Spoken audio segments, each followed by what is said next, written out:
Halo semua, nama saya Oni dan kita akan bicara tentang ikan nila. Semestinya bukan ikan nila karena contohnya yang saya punya adalah ikan nila. Saya nggak punya ikan kolam yang lain. Kita akan bicara tentang bagaimana memindah ikan dari kolam ke akuarium dengan aman.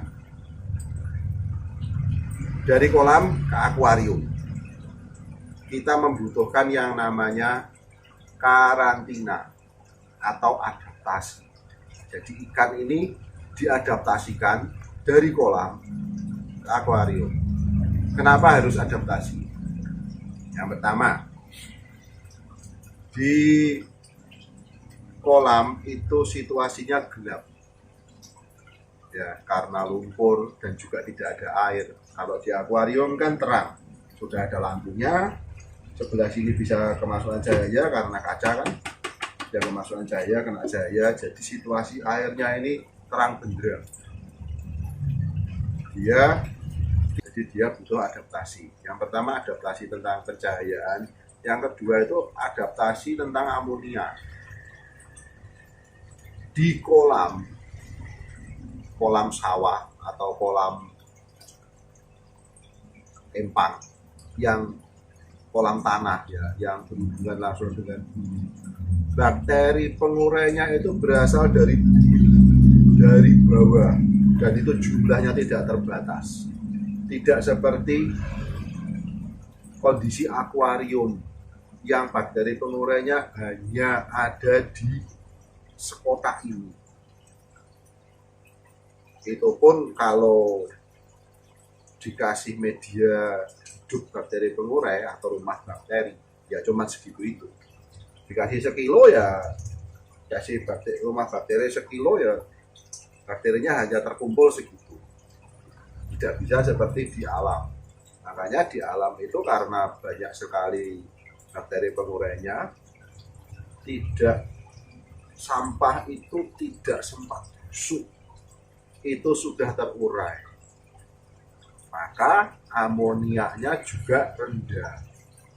Jadi ikan dari empang atau kolam atau sawah dibawa ke akuarium, dia harus mengalami masa karantina atau adaptasi dengan amoniak tinggi. Yang jelas itu tidak bisa langsung dihajar dengan amoniak, nggak bisa, tapi kita butuh methylene blue. Jadi untuk mencegah amoniaknya meledak, kita sebelum ikan masuk kita kasih methylene blue dulu. Ini untuk mencegah amoniak. Ya. Jadi yang pertama, cara memindahkan ikan dari kolam ke akuarium kita butuh karantina. Apa saja yang kita butuhkan? Yang pertama kita butuh bak karantina. Bak karantina bisa berupa bak fiber, bisa berupa akuarium. Contoh ini bak karantina saya, ukurannya 60 x 60. Saya isi ikan nila 45 cm lah. Kemarin itu isinya 250 kalau nggak salah. Dan ini sudah laku beberapa. 60 x 60, tinggi air 30 cm, isinya 250 ekor. Itu aman. Ada sih mati. Ada mati, tapi cuman sampai sekarang sekitar 5 atau 10% ya, masih dalam kondisi normal, masih dapat untung lah saya. Kalau mau tahu perbandingan isi volume ikan dan bak karantinanya bisa tanya di kolom komentar ya, untuk nanti saya jawab. Jadi yang kita butuhkan bak karantina, lalu airnya air baru, jangan air lama. Airnya harus baru. Kenapa? Karena air baru masih belum ada penyakitnya, belum ada amonia. Kalau air lama sudah pasti banyak penyakit, lendir tubuh ikan yang lepas, sudah ada amonia, bahkan nitrit dan nitrat, nitrit itu sudah ada di air lama. Lalu yang ketiga, air itu diaerasi dulu atau disirkulasi dulu paling enggak 3 jam. 3 jam. Lalu kasih methylene blue untuk meredam amonia yang nanti akan muncul. Yang kelima, siapkan tutup akuarium atau tutup bak. Tutup bak itu fungsinya karena ikan dari kolam itu masih proses adaptasi. Biasanya kalau dia kaget itu dia loncat keluar, dia menatap nabrak sana nabrak sini, dan bisa juga dia loncat keluar.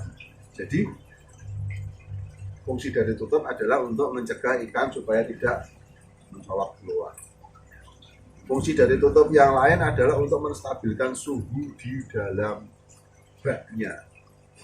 Jadi kalau dikasih tutup itu biasanya suhu di dalam itu lebih stabil. Kalau suhu lebih stabil, ikan lebih cepat adaptasi. Ya, ingat-ingat ya, yang satu bak, air baru, diaerasi 3 jam, siapkan methylene blue dan tutup.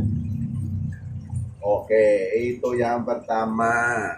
Ya, 5 itu yang pertama. Yang kedua, pertanyaan yang kedua, bagaimana dengan perawatan air dan makanannya? Itu ya, kalau ngomong karantina itu panjang ya. Ini baru yang kedua. Bagaimana dengan perawatan air dan karantina? Perawatan air, kalau bisa ganti tiap hari. Kalau tidak bisa 2 hari sekali. Jangan 3 hari, tapi 2 hari. Jadi hari ini ganti bawang sehari, ganti bawang sehari, ganti lagi. Jadi diselisih 1 hari itu paling lambat. Karena ikan yang masuk ke karantina, yang ikan stres ya terutama ya, itu dia cepat sekali melepas lendir tubuh. Itu salah satu ciri ikan stres. Kalau dia tidak cepat diganti airnya, air itu campur dengan lendir tubuh dalam jumlah banyak, ikannya tidak bisa bernafas karena oksigen tidak bisa larut di air yang berlendir. Seperti itu. Makannya, kalau ikan di karantina kasih makan, kebiasaan saya 2 hari sekali. Ya, 2 hari sekali. Jadi habis diganti air, saya kasih hari berikutnya saya kasih makan. Jadi tadi kan ini ya. Nah, ganti air, makan, ganti air, makan, ganti air, makan, ganti air. 1 hari ganti air, besoknya kasih makan, besoknya ganti air, besoknya kasih makan, besoknya ganti air, itu seterusnya. Oke, itu yang kedua.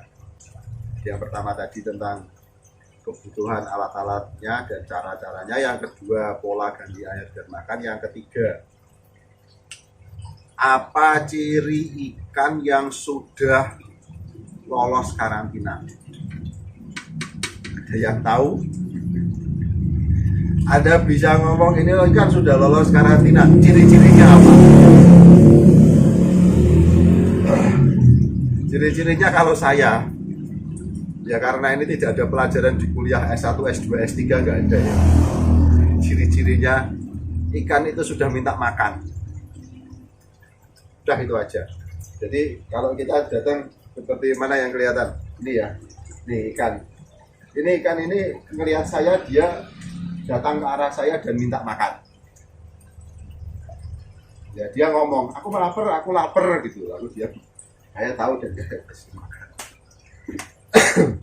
Jadi ciri ikan yang sudah lolos karantina adalah ikan itu minta makan. Kalau ada orang datang, dia menghampiri orang itu, menghadap orang itu, dan dia pek itu dia minta makan.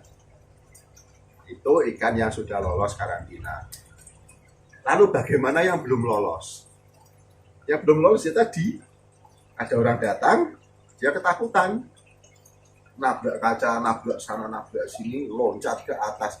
Itu ikan yang belum lolos karantina. Jadi kalau ada orang yang ada penjual ikan yang ketakutan seperti itu, yang kondisinya nabrak sana nabrak sini, ya itu semestinya penjual yang jangan ditiru, pedagangnya jangan ditiru. Kita pedagang, kita jual ikan yang sehat. Oke, itu tadi untuk nilai ya. Kita tadi kan ngomong nilai. Kalau kita ngomong koi itu beda lagi. Nah, kita akan bikin video tentang bagaimana karantina koi di video yang lain. Kalau sudah siap, nanti channelnya, link channelnya akan saya taruh di deskripsi. Oke, begitu. Saya sudah tulis ya. Di situ nanti tinggal di screenshot, bisa diingat-ingat. Oke, terima kasih.